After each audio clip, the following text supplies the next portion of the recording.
Hello mga auntie, mga uncle, mga inday. Welcome back sa aking channel. It's me, Inday Heart, nagbabalik. And it's been a while mga inday na hindi ako nakapag-upload ng video. Pero ngayon, bibigyan ko kayo ng update mga inday. As all you know, na sinasabi ko sa previous video ko na pauwi na dito si Eric. So few days left mga inday. Andito na si Eric. Magkikitang-kita ulit kami ni Dodong mga day. It's been like, I think, year. Simula na umuwi siya sa Amerika, tapos hindi kami nagkita. So ngayon mga inday, may ticket na siya. At may ticket na din kaming dalawa pabalik ng Amerika.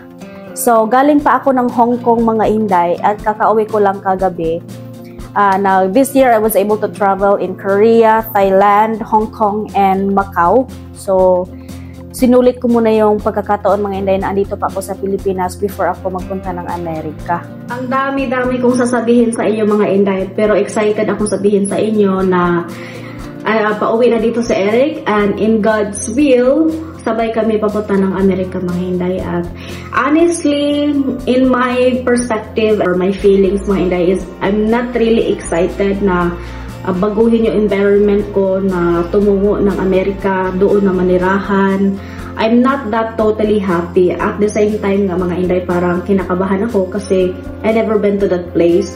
Although nakapag-travel na ako ng iba't ibang country, minamanifest ko lang yan last year, di ba mga inday? First time ko talaga, and hindi ko inisip na first time ko makalipad ng Korea, sunod-sunod na yung pag-travel ko ng iba't ibang bansa. Like I think for Korea, Thailand, Hong Kong, Macau, and may paparating din na trip ko pa Japan mga inday. So, in God's will, sana ma-approve yung lahat ng pinaprocess ko. I just only manifest this before, way back 2024, at nangyari talaga sa 2025 mga inday. Kung magtatanong kayo kumusta yung application ko, yung visa ko going to America, hindi pa talaga siya napaprocess. Tapos na kasi yung interview ko and yung medical is yung schedule is sa January.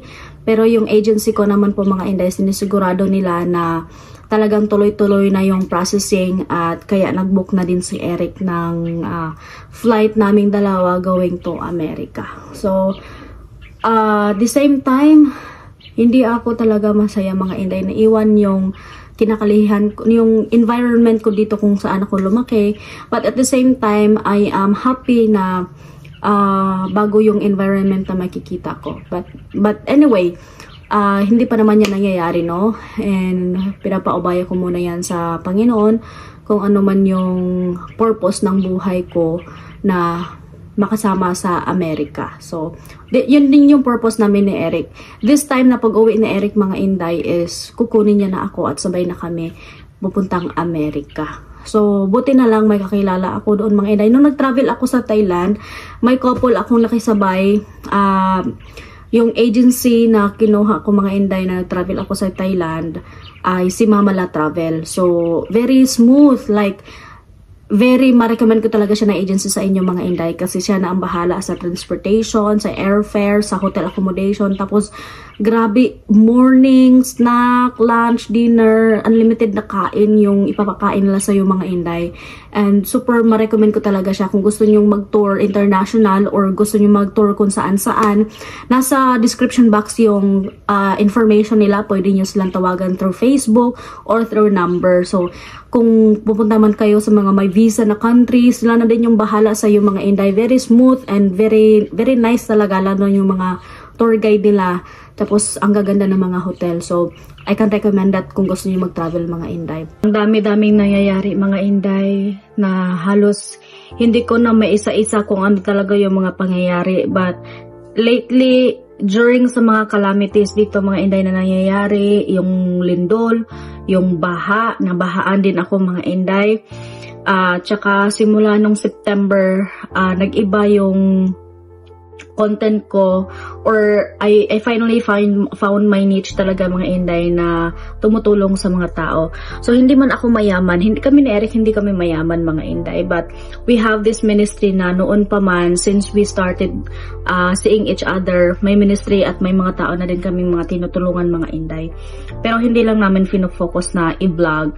Tapos naman sa Facebook, hindi ko akalain na nung namigay ako ng bigas is nag-viral yung mga videos ko sa Facebook. So, umabot siya ng mga milyon-milyon. So, 2 months lang, I was able to reach 400,000 followers sa Facebook. At doon ako nag-focus mga Inday. Kaya medyo napaiwan yung pag-YouTube ko. But at the same time, babalikan ko pa din yung pag-YouTube ko. Kasi lalo na papunta na ako ng Amerika. So, alam ko na marami sa inyo dyan nakasubabay sa aking buhay, sa buhay namin ni Eric mga Inday. So, syempre, kayo yung nagmo-motivate sa amin, lalo na sa akin, nagbibigay ng advice.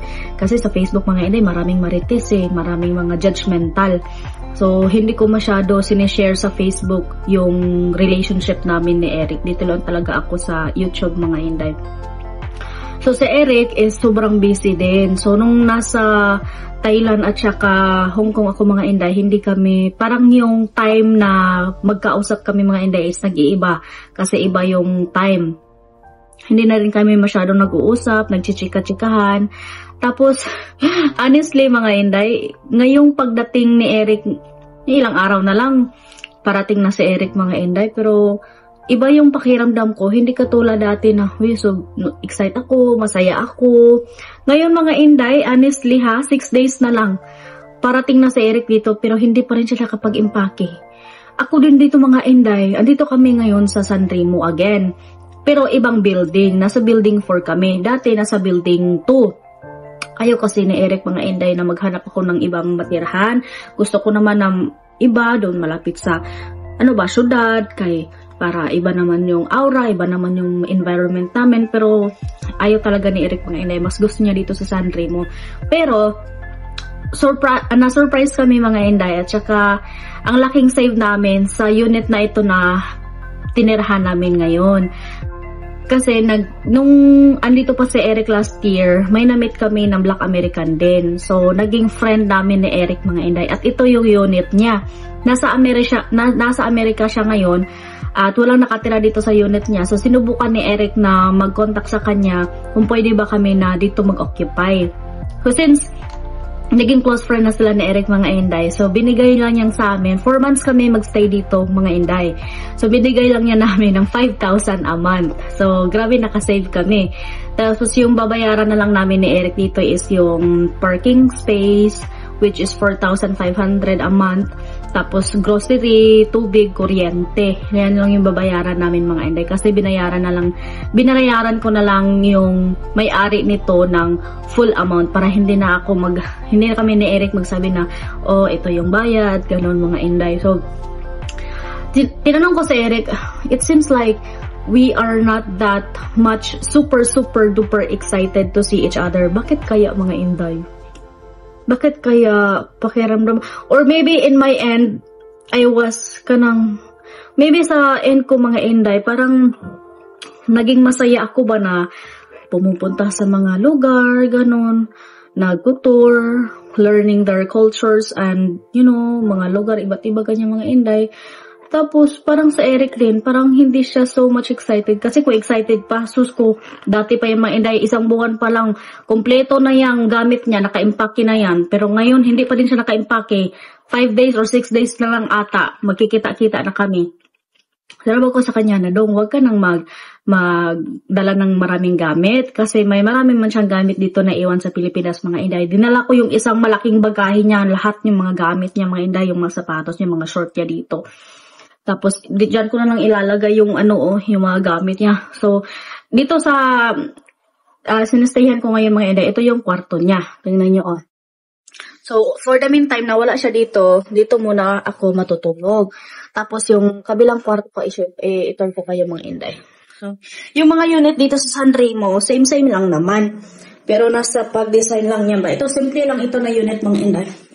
Ayan, kasi yung may-ari nito is soldier siya sa Amerika mga Inday, kaya may nilagay siya na flag. Ito yung malaking bagahe, Dinala ko yan. Galing pa ako sa probinsya namin, dinala ko yan bago ako lumipad pa Hong Kong. Tapos yung kwarto ko hindi pa na mustra. Tapos yung TV, sira na daw yung TV mga Inday. So, sabi ni Eric, bibili na lang kami ng May malaking TV nung binili namin dati. Tapos, naka-install na kasi yun sa kwarto ko doon sa Negros mga Inday. Sabi ni Eric, bibili na lang kami dito ulit. Tapos yung ref ko mga inday, wala akong laman. Namimigay ako ng bigas, no? Namimigay ako tumutulong ako sa mga tao, pero ako dito mga inday, wala akong makain. Yung ref ko, sobrang empty. Okay, kagabi pa man ako nakabalik galing ng Hong Kong, walang bigas, buti na lang may tubig. So, malapit ako sa tindahan dito, nasa third floor. Ako 4th floor kasi ato mga inday. Pero aside from tubig, wala talaga akong pagkain, walang ulam. Sa Hong Kong, ang hirap maghanap ng rice doon sa Hong Kong mga inday. Iba talaga, hinahanap talaga natin yung pagkain ng mga Pilipino. Tapos yung CR naman nila dito, medyo old na kasi itong nila, ang condo, pero okay lang, maganda ito Ayan, may sa amin, may yung bidet, importante. Ay, naku, sa Hong Kong mga inday, 5 araw ako sa Hong Kong. 2 beses lang ako naka-dispose ng aking hugaw mga inday kasi wala mang bidet dito. Tapos walang bidet mga inday. Hindi tayo naanad ba na pag mag-CR tayo tapos hindi natin hinugasan yung puwet natin, parang may dumi pa rin. Ang ginagawa ko mga inday, kinukuha ko yung baso, nilagyan ko ng tubig, hinuhugasan ko yung puwet ko para talaga feeling ko ba hindi ako malinis kapag kaya hindi ako nakapagbawas ng masyado doon sa Hong Kong mga inday. Kasi, ayun nga, naninibago ako. Pero maganda sa Hong Kong. Pero kung papipiliin ako mga inday, mas maganda talaga sa Macau. Ang linis ng Macau. Ang grabe ng mga buildings nila. Sobrang high-tech, sobrang advanced. Sabi ko ba, sus ko, Pilipinas, wala talaga ang Pilipinas dito Ay nako, Pilipinas, ang daming corruption. At tapos nabalitaan yung mga inday doon sa Hong Kong, yung may 8 buildings na nasunog. Andun kami mga inday nung time na yun. Andun pa rin kami sa Hong Kong. Pero buti na lang malayo yung hotel namin doon. Tapos may mga Pilipino pa nadamay yung mga inday. Sobrang nakakalungkot. Sabi ko sa sarili ko ba, kahit saan man ako magpunta, may kalamidad. Kasi nung galing ako sa Thailand, hindi pa ako nagpunta ng Thailand, tumutulong ako sa Nalinugan, dito sa Cebu. Tapos, ilang araw pabalik-balik mga inday, tumutulong kami. Pagkatapos, pumunta ako ng Thailand. Pag uwi ko dito, isang gabi lang ako pinatulog mga inday. Pag uwi ko, binaha ako, taga dito yung tubig ko. Nakarescue pa kami ng tao, napatay talaga yung tao na rescue namin mga inday, first time ko talagang makita yung mga inday, namatay talaga siya, hindi namin talaga ewan ko, daming mga pangyayari mga inday. Ngayon naman, pagkatapos dito na nabahaan sa Cebu, magpa-relax. Kasi isang week talaga ako mga inday after ng baha. Everyday talaga ako for 1 week. Palaging namimigay, drive dito. Kasi may mga donasyon akong natanggap sa mga tao mga inday. So, binubuhos ko talaga yung time ko, yung effort ko kasi nakakaawa yung mga tao dito mga inday. So, timing naman, yung nagbigay naman sa akin ng inspiration is after naman ito magpapa-Hong Kong naman ako, makaka-relax ako. Naka-relax ako sa Hong Kong at saka sa Macau mga inday. Pero after 3 days ko sa Hong Kong, yun naman nabalita na nasunog din yung building doon, na 8 ka building mga inday. Pero naaresto na yung 3 tao na nagsunog doon. Ang daming mga namatay, nasunugan, wala mga gamit. Sobra pang lamig doon mga inday. Kawawang-kawawa. Ay grabe, lamig kaayo doon sa Hong Kong kasi pa-winter na kasi mga inday umabot siya ng 16 degrees. So, parang aircon na yun, no? Tapos, may hangin pa. Okay lang kung walang hangin. Mas pakaya-kaya, pero may hangin pa, mga inday. Grabe, ang lamig. Yung lips ko nga doon, mga inday, nagbiak-biak. Until ngayon, parang feel ko rin, nagbiak-biak pa yung lips ko. Tapos, parang yung mga tao doon, mga inday, na nasa labas na natutulog, nakita ko talaga ang sitwasyon dito sa Pilipinas pagkatapos ng baha. Sabi ko ba, kung saan man ako mapupunta? Parang sinusunod man ako ng mga kalamidad. Ito ba yung takbo ng buhay ko na... Pero, yung ka-team ko naman mga inday sa Hong Kong, nag-uusap kami kung babalik ba kami doon para tumulong, pero na kailangan mga inday kasi doon sa Hong Kong, yung mga tao nagtutulakan para mag-abot ng tulong. Dito sa Pilipinas, yung mga tao nagtutulakan para makakuha ng ayuda. Dali lang makabangon ang Hong Kong mga inday. Grabe kasi ang government nila dun. Hindi pareha dito sa Pilipinas. Grabe jud ang ano diri sa Pilipinas mga inday, parang wala talaga, layong-layo gyud. Tapos mga inday, pagdating ni Eric dito, hindi man ako nakapag-celebrate ng birthday niya kasi nabahaan man ako, diba? So, isa-surprise ko na lang siya. Pabili ako ng cake, tapos isa-celebrate ko yung birthday niya, tapos maglagay ako ng balloon dito. Siyempre, yun yung gusto niya. Every time na uuwi siya dito ng Pilipinas, mga inday, is lulutuan ko siya. So, magdi-dinner lang kami. Sabi ko sa kanya, common naman yan dong, kapag umuwi ka dito, may surprise na dinner, common naman yun, gusto ko mag-iba. Ayaw man niya, gusto man niya nga, ganun pa rin mga inday. So, ganun, nakasanayan na, hindi na sorpresa, kasi nakasanayan na mga inday So, God's will na lang talaga mga inday no, na by January, ma-approve yung medical at saka interview, tapos, sunod-sunod na. Ang nawo-worry ko lang ngayon mga inday kasi ang dami mga documents na kailangang i-process doon sa Amerika na hindi ko pa inintindihan. Ang daming forms. Alam ko sa inyong mga inday, andyan kayo sa ibang bansa, alam ko matutulungan ninyo ako kasi alam ko yung DS-160 form, pero yung iba na mga form mga inday, hindi ko alam. And sinasabi nila nga, to change your status, ganon, na nag-advance na ako mga inday, no? Nag-advance na yung isip ko. Pero wala pa talaga ako masyadong alam mga inday. Na yan yung natatakot ko ba? Kasi magpunta tayo ng Amerika, hindi tayo itong kumpleto ng papilis, ma-deport na noon tayo. Ayaw ko magka-record mga inday, uy. Ay, nako. Sa Eric ngayon, simula nung umuwi ako kagabi galing Hong Kong mga inday, hindi kami nagkausap ni Dudong Eric. Tapos hindi ko pa siya nag-greet ng Thanksgiving, Happy Thanksgiving. Big deal man dahil sa Amerika ang Thanksgiving mga inday. Uy, tapos hindi ko talaga siya nag-greet ng Happy Thanksgiving. Umuwi siya sa bahay ng kapatid niya, doon sila nag-celebrate. Tapos hindi ko talaga siya na-message mga inday na Happy Thanksgiving kasi hindi ko alam. Kasi sobrang busy man, kay fully loaded tour man good ko na sa Hong Kong ako mga inday. So, siguro na-offend yun sa Eric kasi hindi ko siya girinit. Pero okay lang yan, babawi lang ako ni Dodong pagdating niya dito sa Pilipinas mga inday.